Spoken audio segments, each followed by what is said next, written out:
Bienvenidos a Cruce de Palabras por Telesur. Soy Luis Hernández Navarro y hoy vamos a conversar sobre el movimiento estudiantil popular en México, específicamente sobre lo sucedido en el Instituto Politécnico Nacional, un episodio relativamente poco difundido, y sobre la ida al pueblo de cientos de jóvenes estudiantes que como modernos narodnikis fueron a organizar a campesinos, obreros, colonos. Está con nosotros en el estudio el profesor, investigador de asuntos históricos y de movimientos sociales, Jesús Vargas.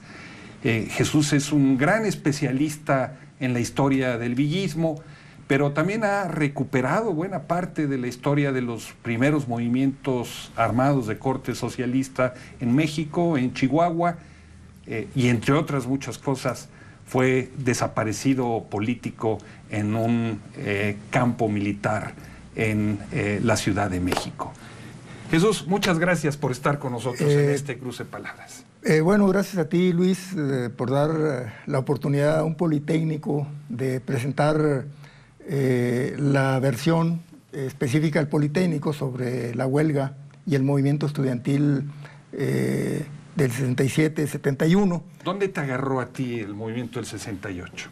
Yo estaba en la Escuela de Ciencias Biológicas, estaba estudiando la carrera de Biología, estaba en los últimos semestres y realmente puedo decir que soy de los protagonistas de los cuadros que salen de la base. No había tenido ninguna militancia, no había tenido ninguna experiencia de liderazgo y me siento un poco, te podría decir, como un revolucionario de los que surgieron en 1910, que brincaron de la parcela al ejército revolucionario. Como, ¿no? Tu abuelo. Como mi abuelo, como Manuel Chao. Que fue villista. Que fue villista y que mi abuelo trabajaba como contador en un tramo de ferrocarril de Parral a Durango. Era compadre de Manuel Chao. Y de repente Manuel Chao, que era maestro de primaria, se avienta a la revolución y se convierte en general, en gobernador del estado, etc. Yo siento o me quiero presentar un poco como estos personajes que no venían de una experiencia previa, ¿no? Yo era un deportista, era una persona que tenía mis aspiraciones como cualquier otro estudiante y de repente, el 1 de agosto, estaba en CEU por una casualidad que Ani Pardo sirvió de puente, porque ella fue a la escuela, invitó a Gaizka, a un compañero, a que fuéramos a CEU. Fuimos. Estando en CEU le pidieron a Gaizka que tomara la palabra a nombre del Politécnico.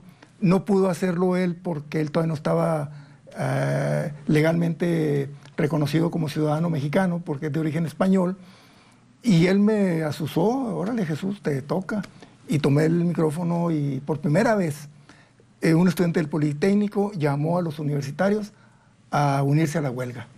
¿Y qué te motivó participar en la huelga? ¿Estabas inconforme con algo? Porque lo que nos describes es que pues, eras un estudiante común y corriente que tenía un horizonte parecido al del resto de tus compañeros. Era un sentido general de justicia, Luis. El sentido de que se había cometido una injusticia contra los estudiantes de la Vocacional 2, la Vocacional 5, la Preparatoria 1, Preparatoria 2, y que algo teníamos que hacer, ¿no? Fue como un rayo que cayó en mi vida, ¿verdad? Y que me impulsó a tomar una posición. Y te puedo decir que del 1 de agosto en adelante, mi vida cambió radicalmente. Y quiero ponerte un ejemplo. El 1 de agosto, después de la manifestación que encabezó el rector Barrosierra, yo me fui hacia Tlalpan y esperando allí el camión, me quedé pensando todo lo que traía en ese momento en el corazón, en el cerebro, ¿verdad? De lo que había significado el día anterior y la manifestación.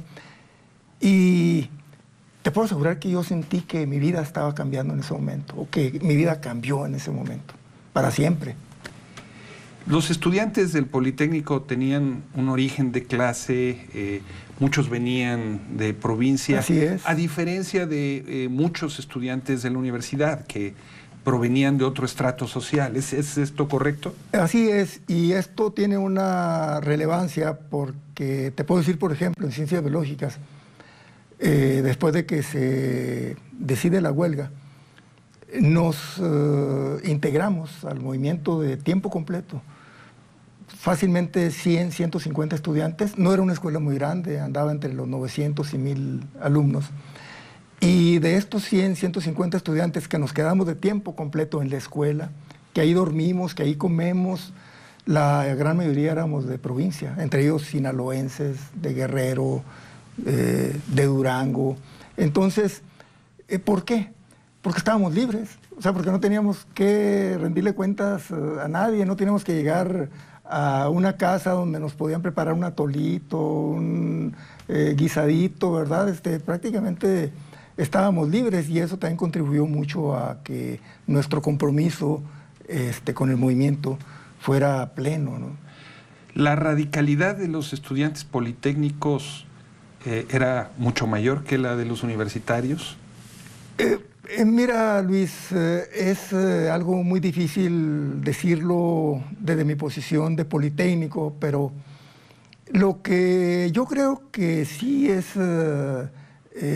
importante señalar es que había una diferencia social.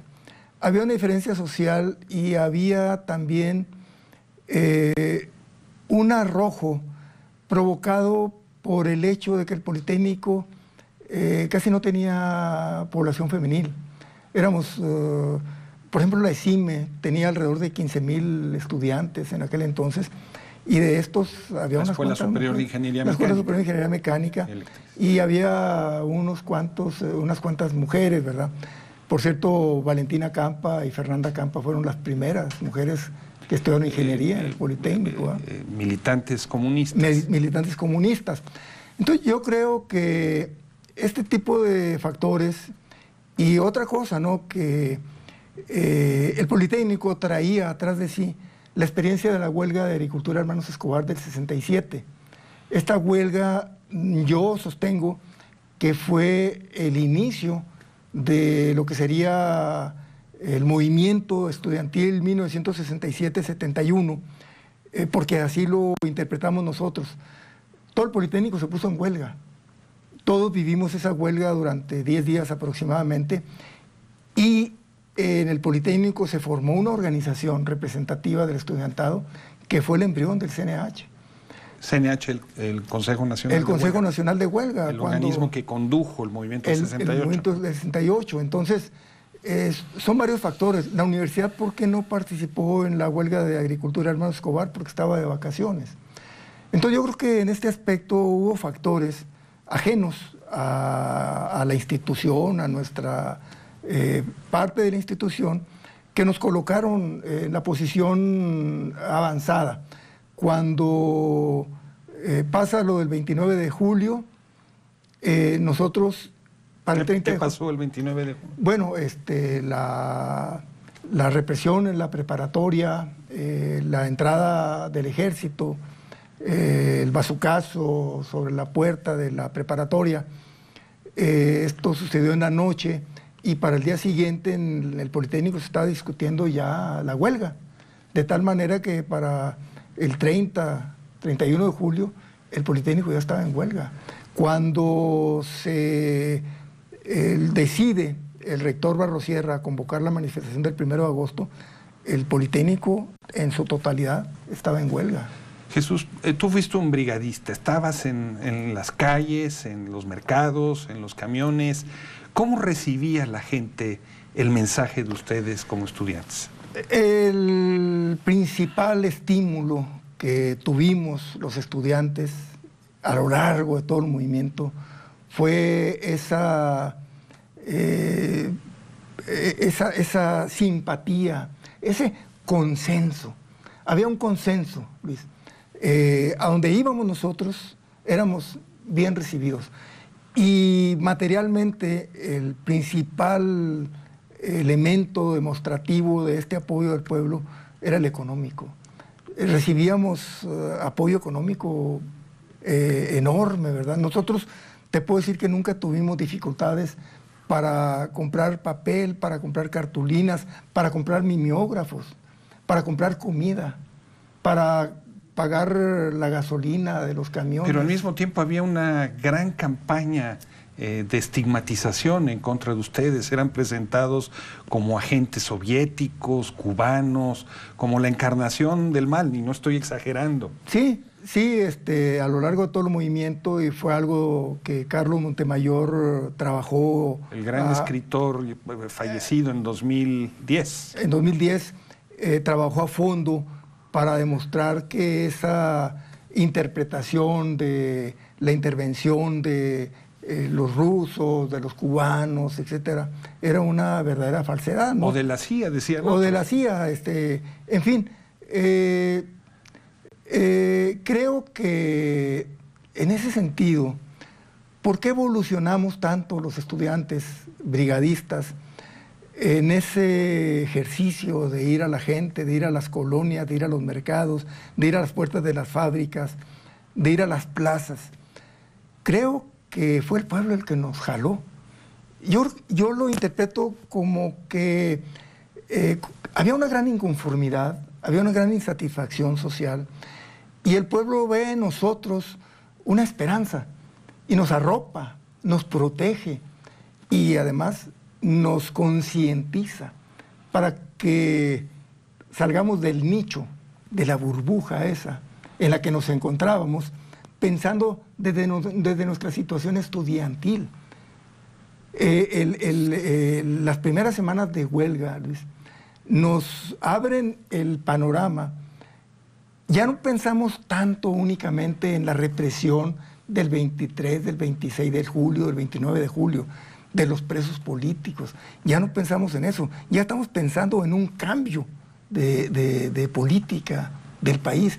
Ese es un factor que yo pienso que todavía no se ha alcanzado a sistematizar en términos historiográficos, y todavía seguimos muy apegados a hablar del pliego petitorio, por ejemplo. Las demandas que enarbolaba el movimiento. Las demandas que enarbolaba el movimiento. Esas demandas fueron rebasadas totalmente, Luis. Yo ahorita no hablaría de que el estudiantado se movilizaba por ese pliego petitorio. Era lo formal. Era como decir, la revolución de 1910 se desató por el Plan de San Luis. Sí, en un momento fue el elemento movilizador, pero a los cuantos meses el Plan de San Luis nadie lo conocía, para empezar. ¿Te parece, Jesús, si lo dejamos aquí en una pequeña pausa? De acuerdo. Y a ustedes, amigos, amigas, los invitamos a seguir con nosotros. Volvemos en muy breves instantes.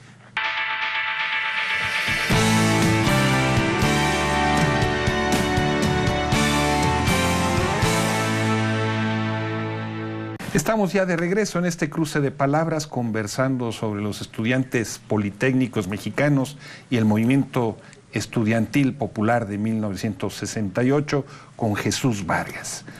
Jesús, tú estabas en la plaza de Tlatelolco el 2 de octubre de 1968, cuando se produjo la matanza. Sí, estuve ahí en la tribuna incluso. Quiero decirte que yo estaba en el Consejo Nacional de Huelga, cosa que no había informado. De hecho, puedo considerar que fui de los primeros estudiantes por parte de Ciencias Biológicas electos para el Consejo Nacional de Huelga, desde el principio hasta el final. En la mañana de ese 2 de octubre tuvimos una reunión del Consejo Nacional de Huelga. Había alrededor de 60, 70 representantes. Se tomaron varios acuerdos que no voy ahorita a enlistar para ganar tiempo. Pero hubo dos fundamentales. Uno, que no íbamos a ir al casco Santo Tomás como originalmente se había planteado el día 27 de septiembre, en un evento similar al del 2 de octubre, y que ninguno del CNH que no tuviera participación como orador iba a estar en la tribuna. Sin embargo, en la tarde, te puedo decir que ahí estábamos la mitad o más de la mitad de los que habíamos estado en la reunión. entre los que estaban en la tribuna estaba atestada. A eso de, ¿qué te diré? Pues unos 10 minutos antes de que se iniciara la represión, estuvieron llegando muchos mensajes desde abajo de que estaban pasando cosas muy extrañas, de que había mucho movimiento policíaco. El compañero de la normal superior y yo bajamos a pues ver qué podíamos ver. Y bajamos de la plataforma que tenía en ese tiempo el edificio y la escalinata. Y cuando tratamos de regresar ya no pudimos entrar, ya estaban bloqueadas las entradas. Me fui yo al asta bandera, donde había quedado que me iba a encontrar con algunos compañeros de biológicas, y ahí nos tomó la bengala y el desplazamiento del ejército, los balazos. Y bueno, solamente te diré que yo corrí hacia la espalda del edificio Chihuahua. Me introduje en una especie de tienda que estaba atrás del edificio en el primer piso, y considerando la situación, en un momento decidí salir con las manos en alto y dirigirme a un contingente militar, y lo hice, y les pedí que me dieran salida, que yo estaba de visita, sin mayor problema en Averiguata me dieron salida. No me fui directamente a la avenida, sino que seguí por el pasillo y me fui a un edificio donde toqué la puerta y me abrió una señora, y ahí me estuve como 2 horas. ¿Te dio protección? Entonces, como a las 9, 10 de la noche, salgo del departamento y cuando voy por la avenida me van siguiendo una pareja de policías y me meto a una farmacia. En esa farmacia permanezco un tiempo, le pido a las personas ahí que si me pueden dar salida por alguna parte. Y pues ya, salimos y no sé por qué me estoy emocionando tanto, ¿verdad? Si es algo de lo que he hablado varias veces, ¿no? Pero creo que lo del 2 de octubre nos marcó, políticamente, porque fue el factor que en los meses y en los años siguientes orientó lo que iba a ser nuestra actividad política, ¿no? Centenares de jóvenes como tú decidieron, en una historia relativamente poco conocida, dejar las universidades, los centros de educación, e irse a trabajar con el pueblo, a organizar sindicatos, a organizar grupos campesinos, ocupar tierras. ¿Cómo nació esa iniciativa? Bueno, para poder abordar esa parte, Luis, tenemos que partir de que los del Politécnico, y particularmente biológicas, regresamos a clases con la intención de continuar el movimiento. El Comité de Lucha de Biológicas era un comité muy fuerte, como el Comité de Físico-Matemáticas, del ESIME, de la ESIA, de Economía, de las vocacionales. Entonces, para nosotros el regreso a clases no fue darle final al movimiento. Por eso nosotros sostenemos que el movimiento no termina el 2 de octubre, el movimiento sigue. Y durante el 69 organizamos muchas actividades, mítines, recibimos a Vallejo. Vallejo, el dirigente ferrocarrilero que había estado preso durante exactamente años por organizar una huelga histórica. Hicimos una parodia de presentación del candidato del estudiantado, sacando mucha información de que en ese mitin íbamos a presentar a nuestro candidato. Como ya estaba candidato para las elecciones presidenciales de 1970. De 1970, como ya estaba encima el campeonato de fútbol, había mucha prensa extranjera, hubo una gran expectativa, y a la hora de que se anunció que íbamos a presentar a nuestro candidato, sacamos un puerco que le pusimos Leandro, y se armó la balacera en ese momento. Te estoy hablando del 69. Otra balacera. En el 70 lanzamos la consigna del abstencionismo activo, y en particular convocamos a las brigadas del Politécnico y de la universidad, ya unidos en el Comité Coordinador PoliUNAM, a desprender propaganda de Luis Echeverría por toda la ciudad. El 30 de junio convocamos a un meeting en CEU, donde se le pide a todos los comités que lleven la propaganda que habían desprendido. Se juntaron toneladas, se hizo una pira de propaganda, y a la hora del discurso central se planteó en pocas palabras que todos los estudiantes que habíamos vivido el 68, que habíamos vivido el 2 de octubre, y que teníamos la conciencia de que este país necesitaba un cambio, que abandonáramos las universidades, el Politécnico, y que nos fuéramos a integrar al pueblo. ¿Pero de dónde nace esa iniciativa? ¿Cómo se procesa? Bueno, yo en términos generales te puedo decir que el movimiento, como te decía hace unos minutos, el movimiento nos concientizó. El pueblo nos concientizó con su apoyo, con su simpatía, y para este momento de junio, cuando menos los comités de lucha del Politécnico hemos establecido contacto con una delegación de estudiantes que habían ido a China. Estoy hablando del 30 de junio del 70, y esta delegación, encabezada por Federico Emery, dirigente del movimiento marxista-leninista mexicano, nos había hecho la invitación para incorporarnos en particular al grupo en el que yo andaba, al norte del estado de Durango, donde una organización muy grande de tipo agrarista nos esperaba para que fuéramos a fundar una base de apoyo al estilo maoísta. Pero esta salida al pueblo, digamos, estos modernos, ustedes como modernos narodnikis, va más allá de este movimiento. Muchas otras corrientes políticas también lo hicieron, ¿no? Claro, sí. O sea que fue un impulso generalizado desde distintos comités, desde distintas escuelas. Yo puedo hablar del caso en el que participamos aproximadamente 30 estudiantes que nos vamos, más todos los que se quedan aquí, ¿verdad? Porque este proceso fue muy interesante, porque para entonces, para el 70, ya se había creado una generación nueva de dirigentes estudiantiles de las escuelas del Politécnico, que había rebasado a los que habían sido los dirigentes emblemáticos del CNH. Los habíamos rebasado.